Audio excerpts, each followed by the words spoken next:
Ang mga aralin sa video na ito ay una, kahulugan ng mga piling salita na ginamit sa akda sa ating talasalitaan. Ikalawa, buod ng Kabanata 22 hanggang Kabanata 24 ng Obra Maestrang Akda na Ibong Adarna. Ikatlo, mahalagang tanong pagsusuri at gabay na sagot ukol sa akda.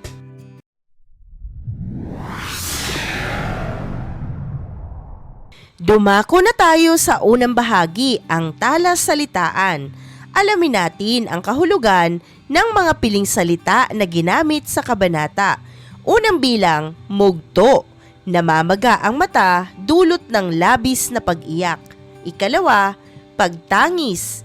Matinding kalungkutan, pagdadalamhati. Ikatlo, labis. Sobra. Ikaapat, sinapit. Kinahinatnan, dinanas o kinalabasan. Ikalima, nanatili, nanahan o hindi lumisan. Ikaanim, tumatalima, sumusunod, ginagawa. Ikapito, nakalaan, nauukol para sa isang tao lamang. Ikawalo, binagtas, tinawid, dinaanan.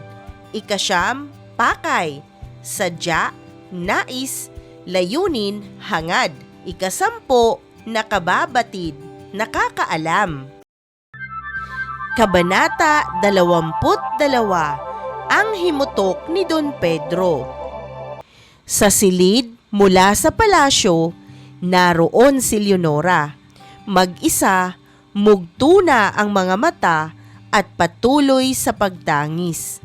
Ang prinsesa ay labis na nalulungkot sa kanyang sinapit. Nananatili siya sa loob ng kanyang silid at tumatangis. Nang may kumakatok sa kanyang pintuan, agad siyang tumatalima sa pag-aakalang ito'y si Don Juan. Ngunit bigo siyang makita ang prinsipe at si Don Pedro lamang ang kanyang nasisilayan. Sa ganoong ganap, si Don Pedro ay nagtanong kay Prinsesa Leonora kung hindi na ba lalambot ang puso nito para sa kanya.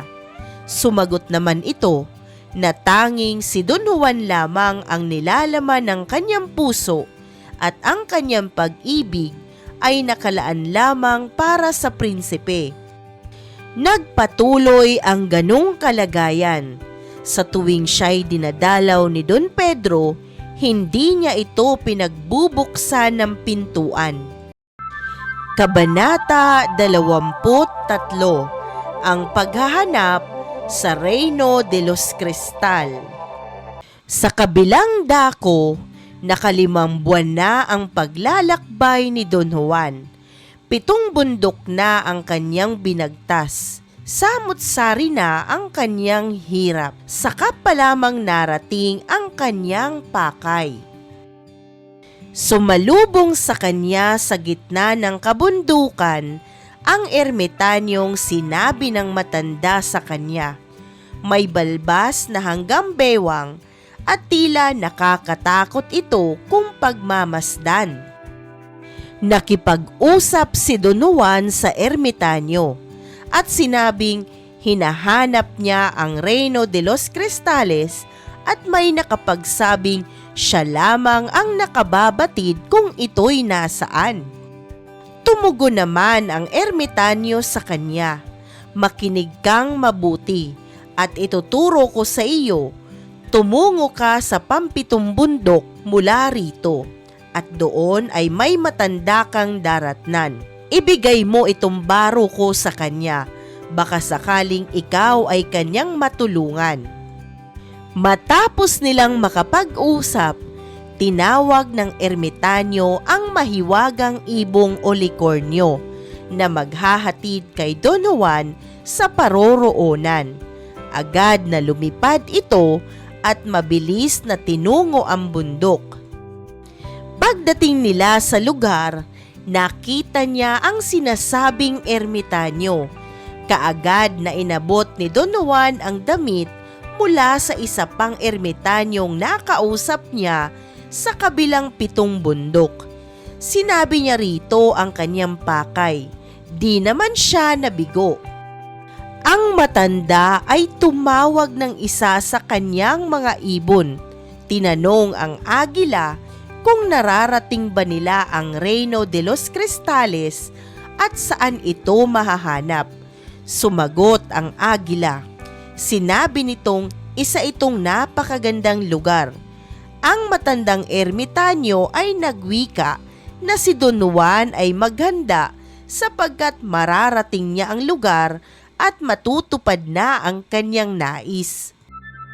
Kabanata 24.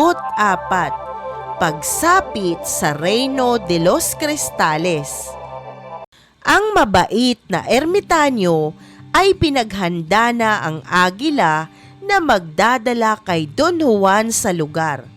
Mahigpit niyang ibinilin na doon lamang sa Reino de los Cristales dalhin si Don Juan.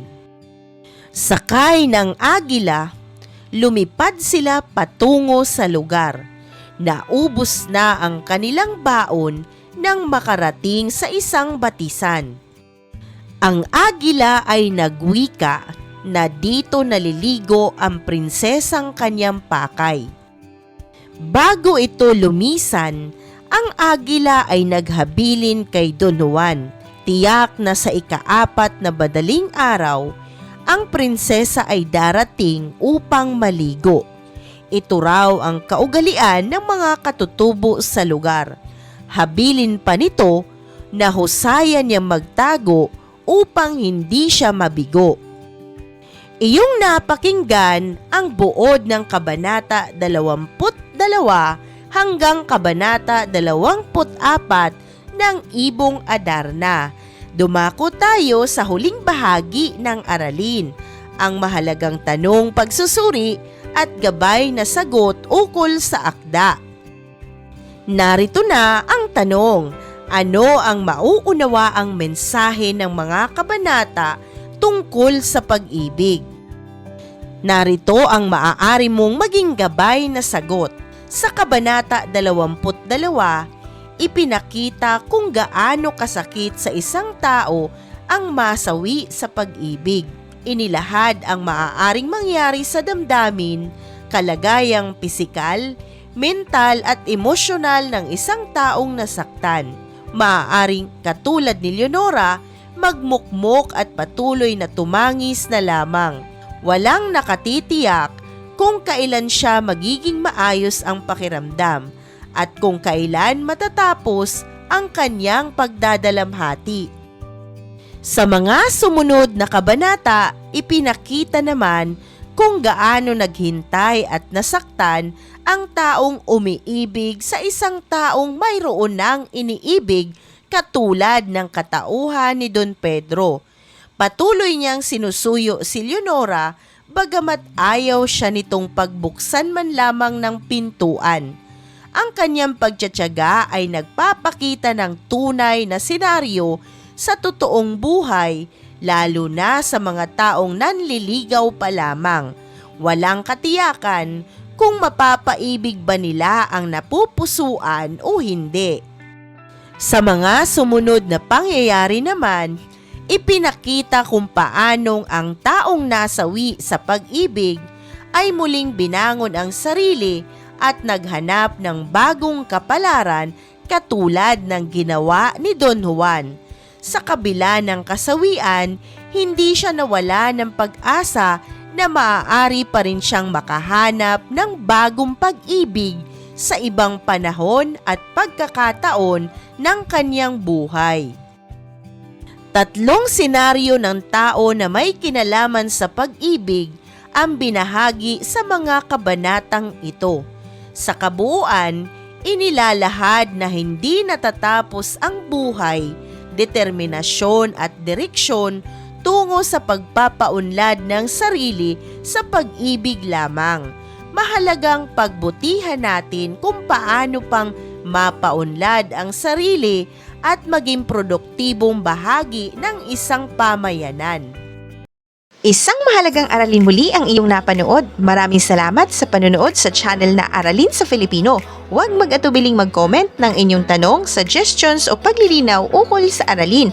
Munting kahilingan sa iyo kaibigan, paki-like, share and subscribe para updated ka sa mga susunod pang bagong video ng Aralin Mo sa Filipino.